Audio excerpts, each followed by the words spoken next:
Assalamualaikum warahmatullahi wabarakatuh. Perkenalkan, nama saya Firdaus Satrio Utomo dengan NIM 33372300039 dari kelas A Kecerdasan Artifisial tingkat lanjut.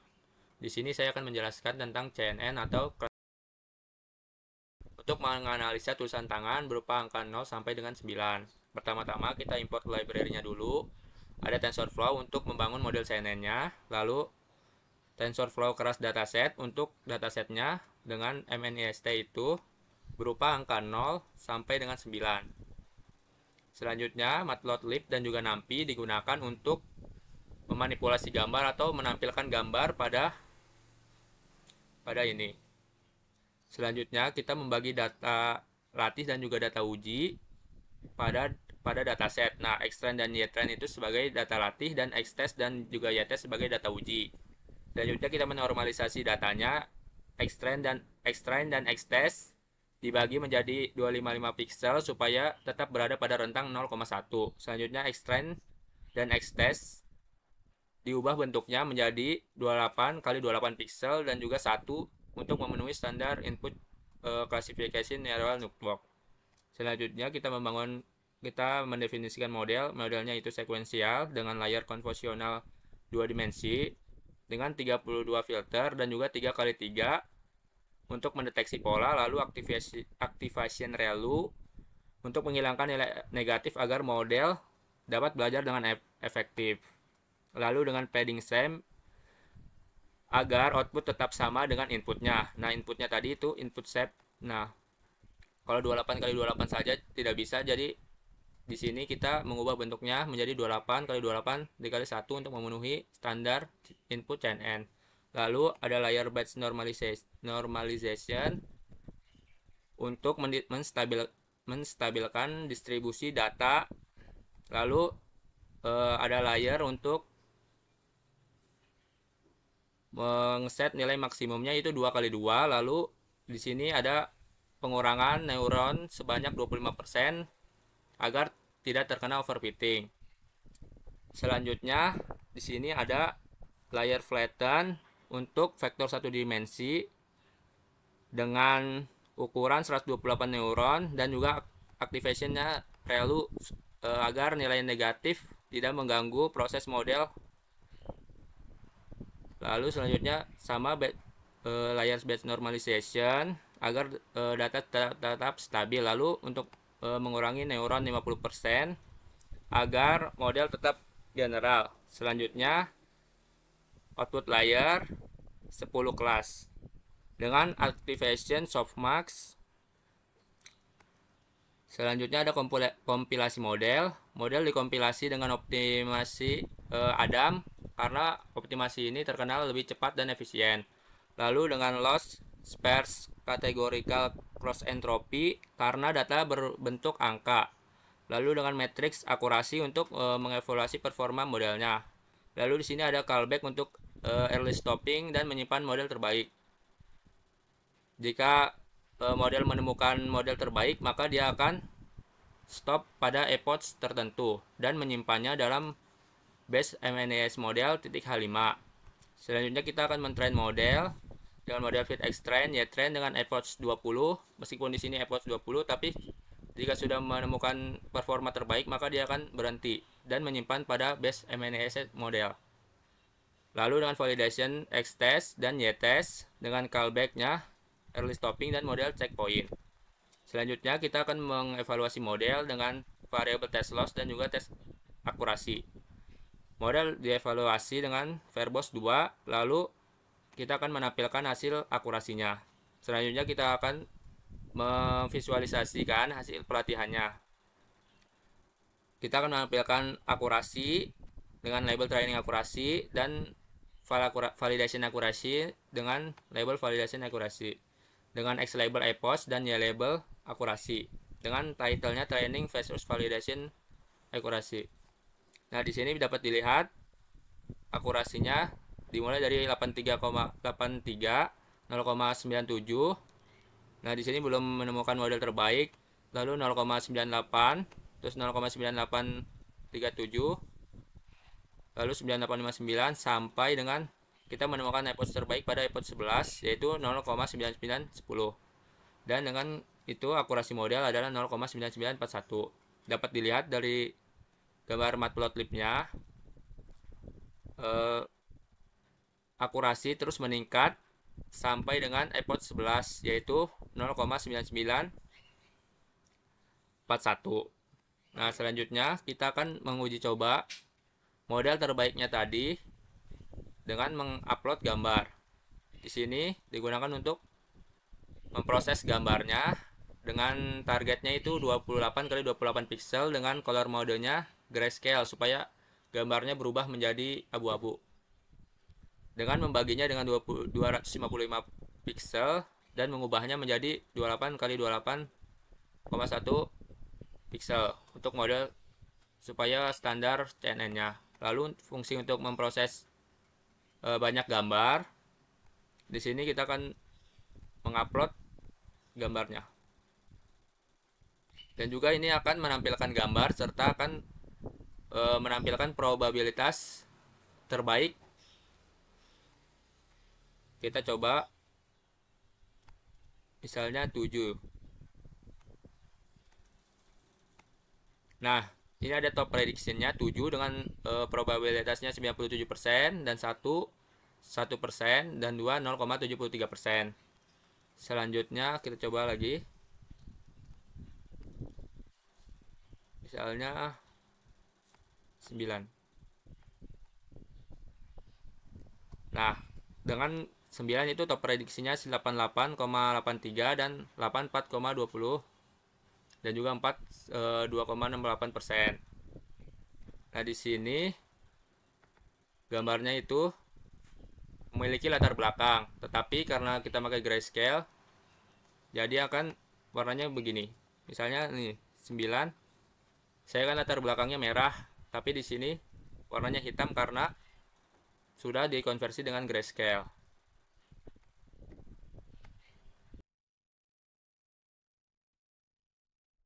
Nah, 9 di sini top prediksi atau probabilitasnya.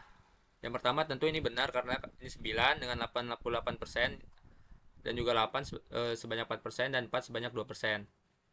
Nah, dapat disimpulkan model CNN ini berfungsi dengan optimal karena berhasil mendeteksi tulisan tangan. Nah, dapat disimpulkan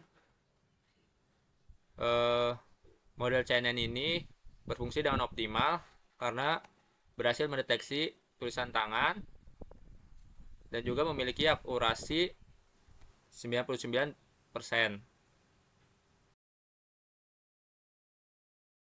Di sini saya akan menjelaskan deteksi sentimen atau sentimen analisis dengan long short term memory untuk mendeteksi sentimen pada IMDb. Pertama-tama kita definisikan library-nya yaitu TensorFlow. Untuk TensorFlow sendiri digunakan untuk membangun model. Nah, yang ini TensorFlow keras dataset IMDb itu untuk mengimport atau meload datasetnya. Pertama-tama kita akan meload datasetnya dengan maksimal 10.000 kata yang sering muncul dan masing-masing dengan panjang 200. Lalu dipisahkan dengan dua, yaitu data latih dan juga data uji, Xtrend dan YTrend, Xtest dan YTest. Selanjutnya padding sequence, yaitu Xtrend memastikan untuk maksimalnya itu 200 dan jika kosong, jika melebihi akan dikosongkan. Selanjutnya ada model LSTM, yaitu dengan model sekuensial.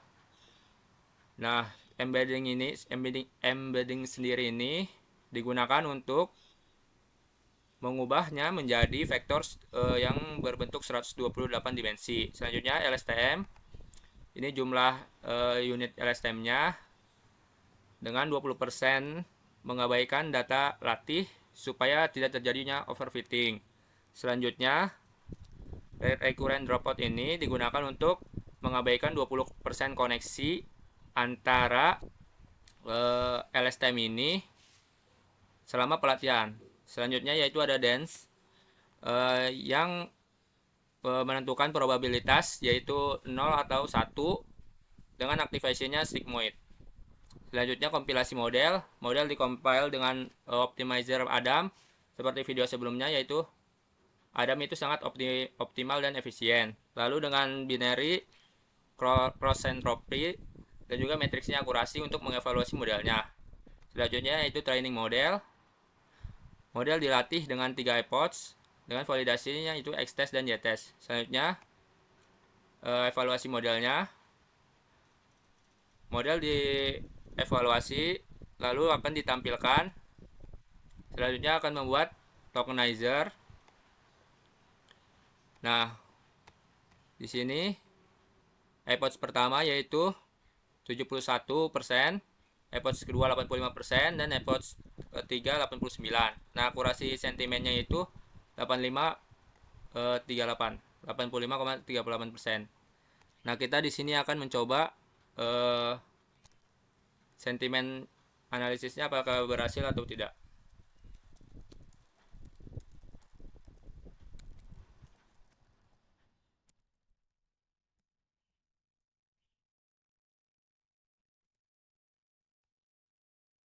Nah, bisa dilihat hasilnya itu yaitu negatif dengan nilai yaitu 0,48. Bisa dipastikan yaitu model bekerja secara optimal meskipun hanya 86%. Selanjutnya, saya akan menjelaskan tentang kode yang saya modifikasi untuk menganalisis sentimental yang ada di review ulasan Shopee Lite. Pertama-tama kita install library-nya dulu. Selanjutnya yaitu kita pandas untuk menampilkan datanya, terus review. Nah, ini nama page sketch-nya yang ada pada sini. Jadi untuk aplikasi lain juga bisa kalian coba. Misalnya Mitra Shopee. Nah, tinggal ininya aja di copy, diganti ke sini. Nah, dengan slipnya itu 0 dan bahasanya Indonesia dan country-nya Indonesia juga. Lalu di sorting dengan yang paling relevan. Selanjutnya akan disimpan ke CSV yaitu Shopee Lite Review CSV. Lalu ditampilkan. Nah, ini hasilnya. Contoh datanya. Selanjutnya kita pre-processing data. Kita akan membaca tadi CSV yang sudah kita save. Lalu menampilkan. Nah, bisa dilihat dari sini ada 22.000 data. Dengan kolomnya review ID, username, user image, dan lainnya. Selanjutnya, kita akan memisahkan data yang perlu dan yang tidak perlu. Jadi saya memilih konten, skor, dan waktu ulasan di input. Nah, bisa dilihat ini dengan skor itu adalah ratingnya. Bintang 5, bintang 5, bintang 4, bintang 1. Lalu saya akan menghapus duplikat dan data kosongnya pada subset konten ini. Nah, bisa dilihat dari 22.000 ternyata ada yang duplikat sebanyak hampir lebih dari 5.000. Selanjutnya saya akan memisahkan komentar yang ada URL-nya, ada HTML-nya, ada nomornya, ada ASCII karakter, dan juga spasi yang berlebih. Lalu menampilkannya. Selanjutnya saya akan melabelkannya. Jika skornya di 4 atau di atasnya 4 sama 5, maka saya akan melabelkannya positif. Jika skornya 3, maka akan saya labelin netral. Lalu jika di bawah 3, maka negatif. Nah, bisa dilihat saya akan menampilkannya 10. Nah, datanya tuh positif, positif, negatif. Dengan skor 1 maka negatif. Selanjutnya saya menormalisasi katanya dengan kamus kata baku.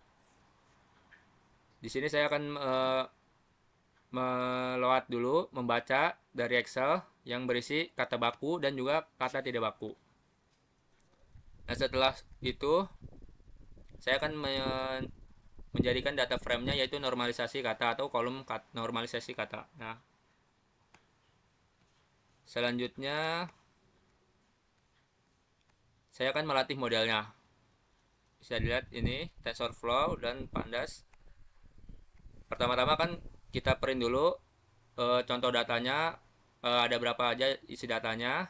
Lalu kita mapping Kalau 0 itu negatif, kalau netral itu 1, kalau positif itu 2. Dan menyimpannya ke kolom sentimen numerik. Selanjutnya kita akan menampilkan sentimen mappingnya, terus menghapus baris yang mengandung NaN atau kosong, dan memastikan nilai sentimennya 0, 1, dan 2. Jika ada data yang tersisa, maka akan data frame kosong setelah pre-processing periksa data input Anda. Selanjutnya ubah tipe data sentimen ke integer, yaitu 0, 1, 2-nya dijadikan integer. Lalu normalisasi katanya string dan katanya dipendekkan atau bukan kapital. Selanjutnya parameternya 15.000 dan maksimal katanya itu 150. Nah, di sini saya memastikan OOV token maksimal ininya itu kan 15.000. OOV tokennya itu jika ada kata yang tidak ada di kamus. Lalu tokenizernya normalisasi kata dan memastikan katanya itu maksimal 150 dan jika lebih akan dikosongkan. Lalu akan menampilkan size vocabulary-nya dan memeriksa apakah sekuensinya berisi data. Jika 0, tidak ada data setelah tokenisasi dan padding. Selanjutnya split data dengan stratifikasi, extrain, extest, ytrain, dan ytest. Dengan membagi 80 dan 20 seperti biasanya, dengan random state-nya 42. Selanjutnya saya akan menampilkan ininya, train set shape-nya dan juga extest-nya.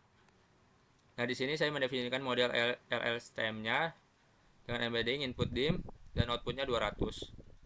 Di sini saya pakai bidireksional dan juga LSTM-nya yaitu 128 dengan dropout-nya 20 supaya tidak overfitting dan juga 20 mengabaikan LSTM-nya. Dan di sini 64 dan juga ini sama kayak atasnya. Selanjutnya akan mengeluarkan neuron 50. Lalu di sini saya densen 4 yaitu dengan lapisan tambahan 64 dan aktivasinya relu untuk membantu model belajar lebih kompleks dengan hanya satu keluaran. Nah, dropout 0,5 ini digunakan untuk mencegah overfitting dan juga dropout ini juga untuk mencegah overfitting. Selanjutnya ini untuk output layarnya dan memastikan softmax ini untuk klasifikasinya kan ada positif, negatif, dan neutral tadi. Lalu menampilkan ringkasan modelnya, lalu mengkompilasi model dengan Adam dan learning rate-nya 0,001 dengan categorical cross entropy dan juga matriksnya akurasi untuk mengevaluasi model. Selanjutnya callback-nya, terus model checkpoint-nya dengan kalau mendapatkan base epochs maka akan disimpan. Selanjutnya training model fit, extrain, epochs-nya yaitu 15 dengan batch size-nya 32. Lalu mengevaluasinya dan menampilkan akurasinya. Selanjutnya di sini saya akan memvisualisasikan hasil trainingnya dengan matplotlib. Kita akan menampilkan akurasi dan loss-nya. Lalu selanjutnya di sini ada fungsi prediksi untuk mencoba apakah model ini benar atau tidak. Nah, di sini sentimen value-nya positifnya 12.000, negatifnya 3.400 dengan neutralnya 11.100. Dengan invalidnya 6 dan vocabulary size-nya 15.151. Training set-nya 13.000, test set-nya 3.458. Lalu di sini akurasinya 0,75 pada epoch 1, pada epoch 2 0,85, pada epoch 3 0,87 dan pada epoch keempat 0,89. Lalu pada epoch 4 ini mungkin sudah mendapatkan prediksi terbaik dan ini memakan waktu 40 menit lebih. Lalu saya menampilkan akurasi sentimennya 80%. Menampilkannya epoch akurasinya meningkat tapi juga validasinya ada yang menurun. Seperti model loss-nya juga. Di sini saya akan mencobanya.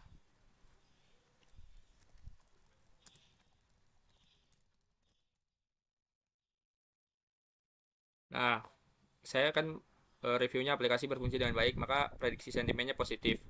Coba aplikasi tidak.